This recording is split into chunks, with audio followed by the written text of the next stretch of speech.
ಪ್ರಜ್ವಲ್ ರೇವಣ್ಣ ಅವರ pen drive ವಿಚಾರ ದೊಡ್ಡ ಮಟ್ಟದ ಹಲ್ಚಲ್ಗೆ ಕಾರಣ ಆಗಿದೆ. ಬಟ್ ದೇವರಾಜೇಗೌಡರು ಮಾಡಿರುವಂತಹ ಆರೋಪ ಇದೆಯಲ್ಲ, ಶ್ರೇಯಸ್ ಪಟೇಲ್ ಕೂಡ ಅವ್ರ ಜೊತೆಗೆ ಕೈ ಜೋಡಿಸಿದ್ದಾರೆ ಎನ್ನುವಂತಹ ವಿಚಾರ, ಅದಕ್ಕೆ ಸಂಬಂಧಪಟ್ಟಂತಹ ಒಂದು ಫೋಟೋ ಕೂಡ ಈಗ ವೈರಲ್ ಆಗ್ತಾ ಇದೆ.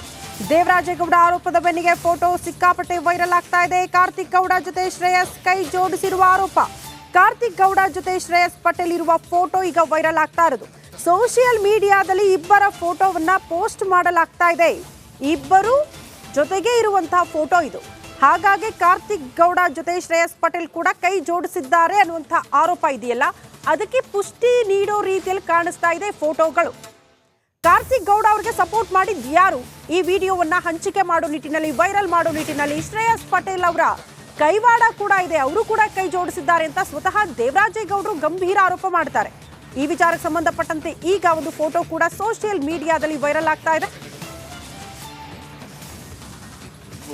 ನನ್ನ ಮೇಲೇನು ಆರೋಪ ಮಾಡಿದ್ದಾರೆ, ಯಾವುದೋ ಒಂದು ಖಾಸಗಿ ರೆಸ್ಟೋರೆಂಟ್ ಅಲ್ಲಿ ಹೋಗಿ ಮಾತುಕತೆ ಮಾಡಿದ್ದಾರೆ ಹಾಗೆ ಹೀಗೆ ಅಂತ.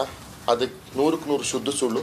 ನಾನು ಬಹಿರಂಗವಾಗಿ ಅವ್ರಿಗೆ ನಾನು ಕೇಳ್ತಾ ಇದ್ದೀನಿ, ಚರ್ಚೆಗೆ ಬರಲಿ, ಹಾಸನಕ್ಕೆ ಚರ್ಚೆಗೆ ಬರಲಿ, ಬಹಿರಂಗವಾಗಿ ಹೊಳೆನರಸೀಪುರಕ್ಕೆ ಚರ್ಚೆಗೆ ಬರಲಿ. ನಾನು ಮಾಡಿದ್ದೀನಿ ಅಂತ ಯಾವುದಾದ್ರು ಒಂದೇ ಒಂದು ಸಾಕ್ಷಿ ಇದ್ದರೆ, ಯಾವುದಾದ್ರೂ ಒಂದು ಅವ್ರು ಹೇಳ್ತಾ ಇದ್ದಾರಲ್ಲ, ಈಗ ನಾನು ಹೇಳೋದಂದರೆ ಈಗ ಸ್ಕೈ ಬರ್ಡ್ ಅಂತ ಹೇಳಿದ್ರೆ ಅದು ಒಂದು ಪ್ರಸಿದ್ಧ ರೆಸ್ಟೋರೆಂಟ್ ಅಂತ ನಾನು ತಿಳಿದಿದ್ದೀನಿ. ಅಲ್ಲಿ CCTV ಇರ್ತದೆ, ಅಲ್ಲಿ ಮ್ಯಾನೇಜ್ಮೆಂಟ್ ಇರ್ತದೆ. ಅವರೆಲ್ಲ ಎಂಕ್ವೈರಿ ಮಾಡಲಿ. ಶ್ರೇಯಸ್ ಪಟೇಲ್ ಬಂದಿದ್ದ, ಇದೇನು ಈ ಥರ ಏನೇನಾದ್ರು ಹಸಿ ಬಿಸಿ ಚರ್ಚೆಗಳಾಗಿತ್ತ, ಇದನ್ನೆಲ್ಲ ಕೇಳಲಿ, ಎಂಕ್ವೈರಿ ಮಾಡಲಿ. ನಾನು ಅದರಲ್ಲಿ ಒಂದೇ 1% ನಂದು ಪಾತ್ರ ಇದ್ದರೆ ನಾನು ರಾಜಕೀಯವಾಗಿ ಹಿಂದೆ ಸರಿದ್ಬಿಡ್ತೀನಿ. 4ನೇ ತಾರೀಕು ಜನ ನನ್ನ ಆಶೀರ್ವಾದ ಮಾಡಿದ್ರೆ ಅವತ್ತೇ ನನ್ನ ರಾಜೀನಾಮೆ ಸಹ ಕೊಟ್ಬಿಡ್ತೀನಿ ಸದಸ್ಯರಿಗೆ. ಏನಾದ್ರು ನಾನಿದ್ರು ಈ ಬಗ್ಗೆ ಮತ್ತಷ್ಟು ಡೀಟೇಲ್ಸ್ ಅನ್ನ ಕೊಡ್ತಾ ಹೋಗ್ತಾರೆ ನಮ್ಮ ಪ್ರತಿನಿಧಿ ಖುಷ್ವಂತ್ ದೂರವಾಣಿ ಸಂಪರ್ಕದಲ್ಲಿ. ಖುಷ್ವಂತ್, ಈಗ ದೇವರಾಜೇಗೌಡರು ಮಾಡಿರುವಂತಹ ಆರೋಪಕ್ಕೂ ಈ ಫೋಟೋ ಈಗ ವೈರಲ್ ಆಗ್ತಾ ಇರೋದಕ್ಕೂ ಇದು ಸಾಕ್ಷ್ಯಾಧಾರಗಳನ್ನು ರೀತಿಯಲ್ಲಿ ವೈರಲ್ ಮಾಡಿಸಲಾಗ್ತಾ ಇದೆಯಾ, ಹೇಗೆ? ಹೌದು ಶ್ರುತಿ, ಈಗಾಗಲೇ ವಕೀಲ ದೇವರಾಜೇಗೌಡ ಒಂದು ಮಾತನ್ನ ಹೇಳಿದ್ರು. ಪ್ರಜ್ವಲ್ ರೇವಣ್ಣಗೆ ಸಂಬಂಧಿಸಿದಂತಹ ವಿಡಿಯೋಗಳು ಏನು ವೈರಲ್ ಆಗಿತ್ತು ಅದೆಲ್ಲವೂ ಕೂಡ ಏನು ಹಾಸನದ ಲೋಕಸಭಾ ಕಾಂಗ್ರೆಸ್ ಅಭ್ಯರ್ಥಿ ಶ್ರೇಯಸ್ ಪಟೇಲ್ ಕೂಡ ಕೈವಾಡ ಇದೆ ಅನ್ನುವಂತ ಮಾತು ಹೇಳಿದ್ರು. ಹಾಗೆ ಈ ವಿಚಾರವನ್ನ ಶ್ರೇಯಸ್ ಪಟೇಲ್ ತಳ್ಳಿ ಹಾಕಿದ್ರು. ಜೊತೆಗೆ ನನ್ನನ್ನ ಕಳೆದ ಬಾರಿ ವಿಧಾನಸಭಾ ಚುನಾವಣೆಯಲ್ಲಿ ಮಾತ್ರ ಕಾರ್ತಿಕ್ ನನ್ನನ್ನ ಭೇಟಿಯಾಗಿದ್ರು, ಅವರ ನನ್ನ ನಡುವೆ ಅಂತ ಏನು ಅನ್ಯ ಸಂಬಂಧ ಇಲ್ಲ ಅನ್ನುವಂತ ಮಾತನ್ನ ಹೇಳಿದ್ರು.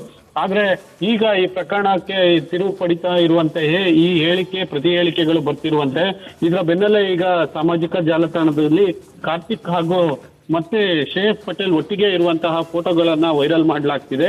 ಈ ಮೂಲಕ ಸ್ಪಷ್ಟ ಸಂದೇಶವನ್ನ ಕಳಿಸ್ತಾ ಇರೋದು ಏನಂತ ಅಂದ್ರೆ, ಈಗಾಗಲೇ ಶ್ರೇಯಸ್ ಪಟೇಲ್ ಕಾರ್ತಿಕ್ ಉತ್ತಮ ಸಂಬಂಧ ಇತ್ತು ಅನ್ನುವಂಥದ್ದು. ಜೊತೆಗೆ ಅಲ್ಲಿ JDS ನ ಮಾಜಿ ಮುಖಂಡ, ಈಗ ಸದ್ಯಕ್ಕೆ ಬಂದಿರುವಂತಹ ಪುಟ್ಟಿ ಅಂತ ಹೇಳ್ತಕ್ಕಂಥ ವ್ಯಕ್ತಿ ಕೂಡ ಅವ್ರ ಜೊತೆ ಇದ್ದಾರೆ. ಜೊತೆಗೆ ಪ್ರಜ್ವಲ್ ರೇವಣ್ಣ ಮಾಜಿ ಕಾರು ಚಾಲಕ ಕಾರ್ತಿಕ್ ಕೂಡ ಜೊತೆ ಇರುವಂತದ್ದು. ಹೀಗಾಗಿ ಇವೆಲ್ಲ ಪ್ರತಿ ಹೇಳಿಕೆಗಳಿಗೆ ಪುಷ್ಟಿ ನೀಡುವಂತಹ ಹೇಳಿಕೆಗಳ ಫೋಟೋಗಳನ್ನ ವೈರಲ್ ಮಾಡುವಂತಹ ಮೂಲಕ ಇಡೀ ಪ್ರಕರಣ ಮತ್ತೊಂದು ತಿರುವನ್ನ ಪಡಿತಾ ಇರುವಂತದ್ದು. ಹೀಗಾಗಿ ಇವೆಲ್ಲ ಸತ್ಯಾಸತ್ಯತೆಯೂ ಕೂಡ ಈಗ ಮುಂದೆ ತನಿಖಾ ಹಂತದಲ್ಲಿ ಇವೆಲ್ಲವೂ ಕೂಡ ಸೇರ್ತಾ ಹೋಗ್ಬೋದು ಆದ ಅಂಶಗಳಿವೆ ಅಂತ ಹೇಳ್ಬೋದಾಗಿದೆ.